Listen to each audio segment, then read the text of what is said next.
এই সাদিয়ানি ফিতনা এমন ভাবে আমাদেরকে গ্রাস করছে, মুখ দিয়ে বলছে আমরা উলামা ইকরামের সাথে আছি, বা আমাদের সাথে উলামা ইকরাম আছেন, এই যে তারা বলছে। তো তাদের সাথে যে উলামা ইকরাম, এগুলো হচ্ছে ডলার মৌলবী, পাউন্ড মৌলবী, ফুলুস মৌলবী, টাকা মৌলবী। হক্কানি উলামা ইকরাম তাদের সাথে নেই। তারা সেদিন সেমিনার, সিম্পোজিয়াম, সাংবাদিক সম্মেলন করে বলছে জুবায়ের সাহেবকে আমরা খোলা চিঠি দিচ্ছি, পরিবর্তন হয়ে যান, ফিরে আসুন।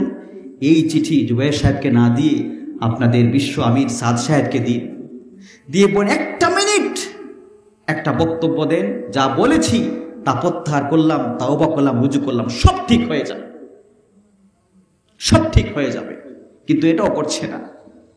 একদিকে কাবিল ইহতারাম বলে কথা বলছে, আরেকদিকে আবার হুমকি ধামকি দিচ্ছে। আমরা বলি না হোঁচট মেরে নমস্কার। এই জন্য বলতে চাই, সদা সর্বদা ওলামায়ে কেরামদের সাথে থাকবেন। ওলামায়ে কেরামদের সাথে থাকার দরকার। আমার একজন মহব্বতে মানুষ ছিল, আগে খুব মহব্বত করত, যখন সে এই পথে চলে গিয়েছে, সাতপন্থী হয়ে গিয়েছে, এখন বেয়াদের মতো কথা বলে। একবার আমি এ বিষয়ে কিছু কথা বলছিলাম, আমাকে অনেক ডিস্টার্বও করেছে। আমার রুমে তালা ঝুলিয়ে দিত, আমার রুমে বিভিন্নভাবে আমাকে হয়রানি অপদস্থ করেছে। এগুলো তো বোঝাবার উদ্দেশ্যেই বলি।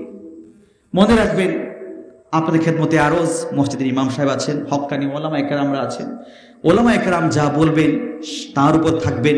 ওলামা ইকরাম যে নীতি নৈতিকতা আমাদেরকে বাতলে দিবেন তার উপর থাকা আমাদের দরকার, এবং তার উপর থেকে আমরা আগামী জীবন সুন্দর করার চেষ্টা করব ইনশাআল্লাহ। পরিশেষে বলতে চাই, মুহতারাম হাজিরিন, আপনারা এতটুকু সময় দিয়েছেন, গভীর রজনী, আপনাদেরকে আমি কি বলে ধন্যবাদ দেব? আসলে সেই যোগ্যতা ওটুকু আমার নেই, বা আমার কাছে কিছুও নেই। আমি এতটুকু পারবো আপনাদের জন্য, মুসাফির মানুষ, দোয়া করে দেব আপনাদের জন্য, মন থেকে প্রাণ থেকে দোয়া করে দেব। আল্লাহ তাআলা আপনাদের দুনিয়া আখিরাতের জীবনকে সুন্দর করে দিন। সাল্লাল্লাহু আলা সাইয়্যিদিনা ওয়া মাওলানা মুহাম্মদ ওয়া আলা আলিহি ওয়া আসহাবিহি ওয়া সাল্লাম।